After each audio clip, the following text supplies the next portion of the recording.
Здравствуйте, друзья! В эфире Геоэнергетика Инфо. С вами Радайкин Максим и мой сегодняшний собеседник Александр Фролов. Здравствуйте! Здравствуйте, здравствуйте. Ветер раздул счета британцев за электроэнергию на 25%. В 2025 году в электросети Великобритании наблюдается рост платежей на 25% из-за балансировки спроса и предложения на фоне роста ВИА электростанций.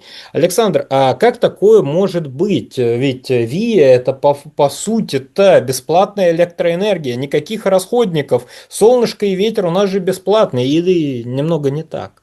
Собственно, о чем идет речь? Речь идет о том, что 2,1 миллиарда фунтов стерлингов оператор национальной энергетической системы Великобритании потратил на услуги, которые включают увеличение выработки электроэнергии в некоторых частях страны и ее снижение в других местах. Это замечательная формулировка, мне она очень понравилась. Ну, короче говоря, нам кратко и очень емко описали процесс, который можно назвать диспетчеризацией. Вот. А в прошлом году на эти же цели было потрачено потратили 1,7 миллиарда фунтов стерлингов. То есть на 400 миллионов выросли затраты. И, собственно говоря, тот же самый Bloomberg отмечает, что да, обратите внимание, как бы топливо подешевело, но почему-то счета все равно остаются на исторически высоком уровне.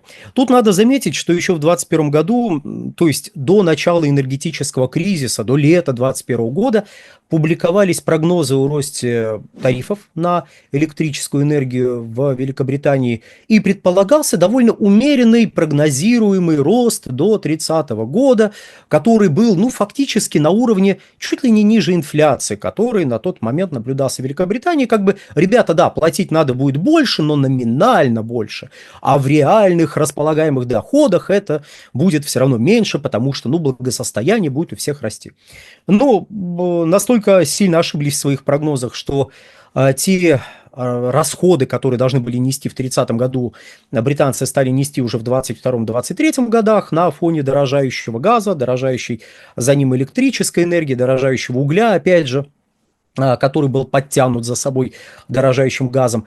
И Великобритания находится в крайне неприятной ситуации. То есть, с одной стороны, это довольно старая промышленно развитая держава, у которой есть газовые электростанции, у которой было значительное количество угольных электростанций. И вот если бы, наверное, угольные электростанции сохранялись в прежних объемах, если бы в Великобритании, как и во всей Европе, включающей 27 стран Европейского Союза, не пошли по пути декарбонизации, притом по ложно понимаемому, на мой взгляд, пути декарбонизации, то есть когда мы просто закрываем угольные электростанции, а на их месте ставим ветряк. Ну вот, смотрите, обратите внимание, ветряки-то мы поставили, вот здорово. А это бесплатная электрическая энергия. Вот. Если бы она не пошла по этому пути, а взяла пример, скажем, с Китая, который модернизирует угольную генерацию, снижает выбросы и выбросы СО2, и выбросы, которые специфичны для угольных электростанций. Это все сокращается просто за счет повышения эффективности. Больше объем угля сгорает и превращается в энергию. То есть, если вы увеличиваете количество топлива, которое превращается в итоге в электроэнергию, ну, вы уже улучшаете окружающую среду, вы снижаете выбросы в эту самую окружающую среду. И вот мы подходим к тому, что Великобритания, взяв на себя обязательства по отказу от угольной генерации, по сути, не располагая должным количеством электростанций, относящихся не только к традиционному сегменту, а к маневровой генерации, то есть к той генерации, которую можно эффективно увеличивать и сокращать объем производства электрической энергии. Так вот, так как она ею не располагает, на нее начинает все активнее и активнее влиять вот эта ВИА-составляющая. Поймите правильно, пожалуйста.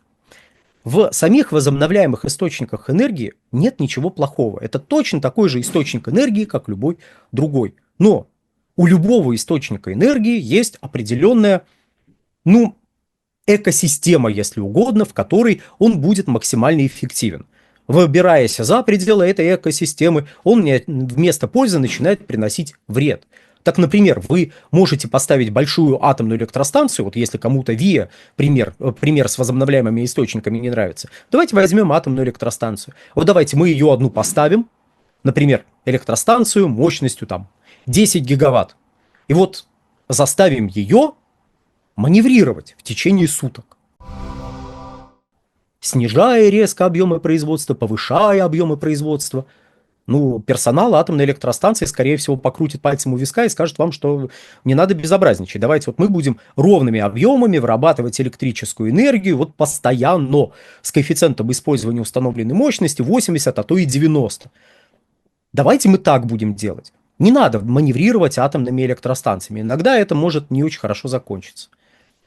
И это будет справедливо.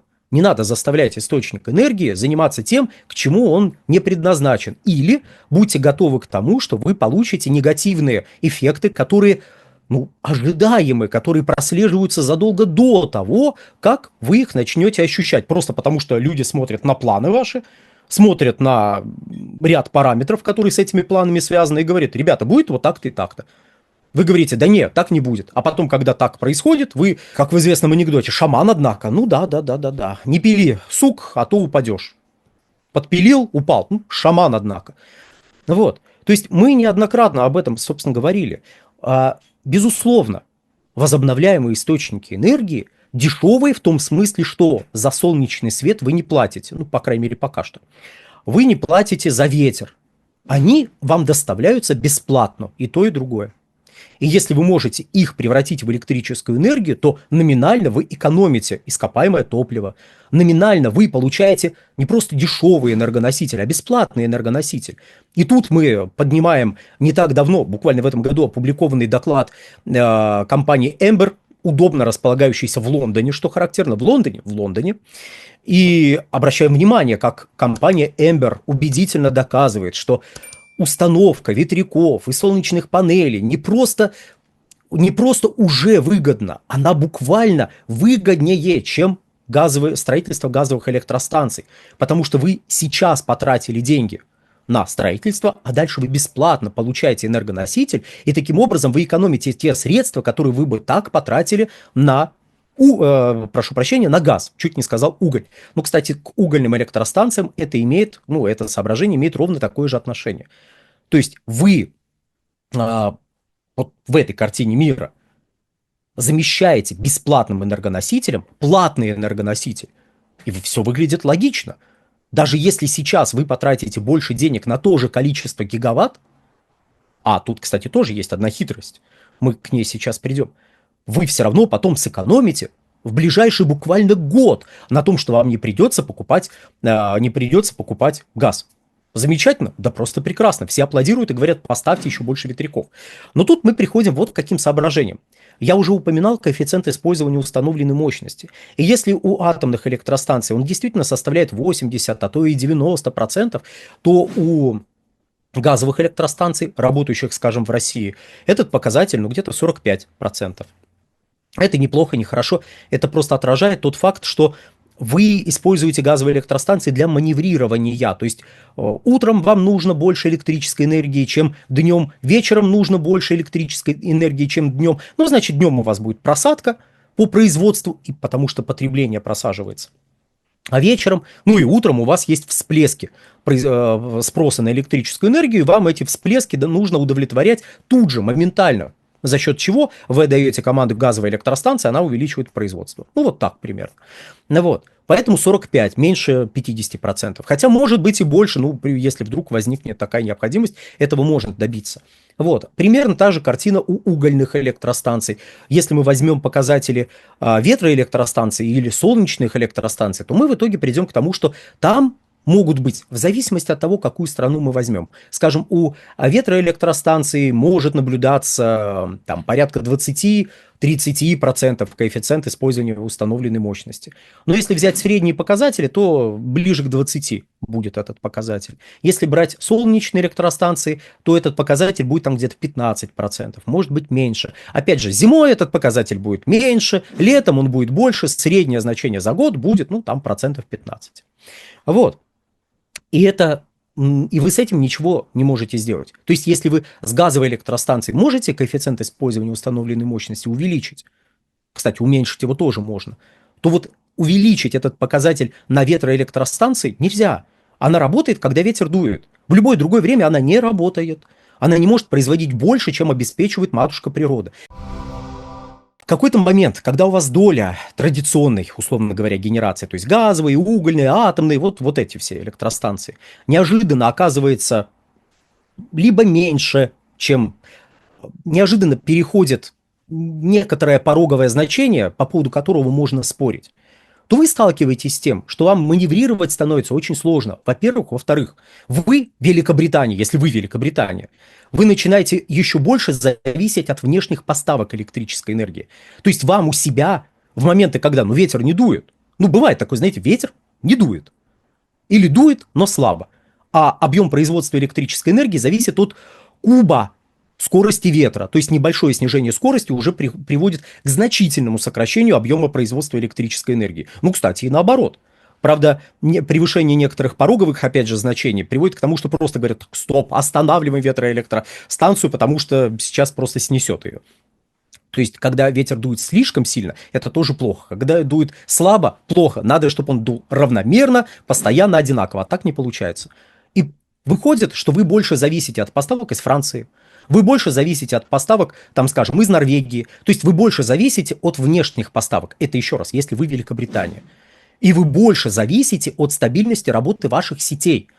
Как в плане маневрирования, то есть вы должны иметь возможность из одного конца страны в другой конец страны перебрасывать, условно говоря, электрическую энергию. Если конкретно здесь вдруг ветряки встали, вам нужно оттуда с газовой электростанции получить больше электрической энергии. Отдаете команду, увеличивайте производство, и неожиданно оказывается, что ваши сети работают на пределе, и необходимы инвестиции. То есть вы уже тратите больше денег на это перекидывание, на это маневрирование, и от вас требуются капитальные затраты по строительству новых сетей А и Б по строительству накопителей.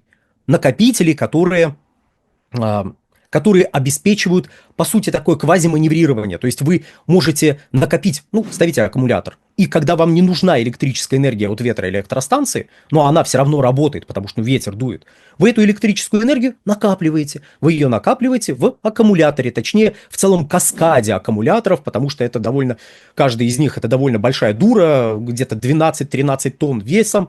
В общем, довольно значительное по цене.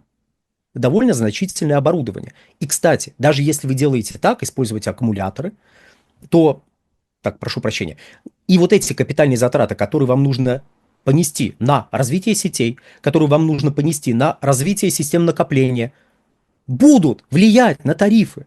Они неизбежно будут влиять на тарифы, потому что за все платит конечный потребитель. Всегда и везде. И если вы бесплатно получаете электрическую энергию из ветра, это значит, что вы очень дорого будете получать услуги по ее распределению, по ее доставке. И по-другому быть не может, потому что даже если мы исходим из номинальных показателей, которые публикуются странами Европейского Союза, да и Великобритании, в общем-то, тоже, речь идет об инвестициях в сотни миллиардов евро в данном случае, или в десятки, а то и более сотни миллиардов фунтов стерлингов. Это то, что нужно уже понести, потому что сети работают на пределе по данным местных операторов. И Б, они в принципе требуют периодически обновления. То есть даже если вам не надо было бы развивать сети как таковые, в условиях растущей доли возобновляемых источников энергии вам все равно надо было бы обновлять эти самые сети. А тут на это все накладывается необходимость их развития, строительство новых сетей и систем накопления. И получается, что да, электричество бесплатное, но эффективность распределения этого электричества – это без учета сложностей, с которыми сталкивается традиционная маневровая генерация. Это мы даже вообще не берем сейчас, хотя этот фактор тоже присутствует. Но только развитие сетей и вопрос распределения, потому что чем больше сетей, тем больше затрат на их обслуживание, чем больше аккумуляторов, тем больше затрат на их обслуживание, нужно больше людей на их обслуживание, нужно больше материально-технических ресурсов, нужно больше бригад, которые будут постоянно готовы какой-нибудь обрыв устранить и так далее, и так далее. То есть это все приведет к тому, что, собственно говоря, уже приводит к тому, что даже когда топливо дешевеет, когда затраты на энергоносители снижаются, счета не уменьшаются, счета при том же количестве электрической энергии либо остаются на прежнем уровне, либо, как в данном случае, растут. Просто потому, что сетевую составляющую почему-то очень не любят упоминать, когда говорят о том, какое замечательное бесплатное электричество все получат. Нет ничего более дорогого, чем бесплатное. Александр, большое спасибо за комментарий. Друзья, подписывайтесь на телеграм-канал Геоэнергетика Инфо, подписывайтесь на телеграм-канал Александра Фролова, ссылки будут в описании и закрепленном комментарии. Там же будут реквизиты для желающих финансово поддержать наш проект, чтобы мы и дальше также бодро вещали на всех площадках без монетизации, исключительно благодаря вашей подписке на наш спонсор.ру. Спасибо, до новых встреч. На этом все. Всего хорошего.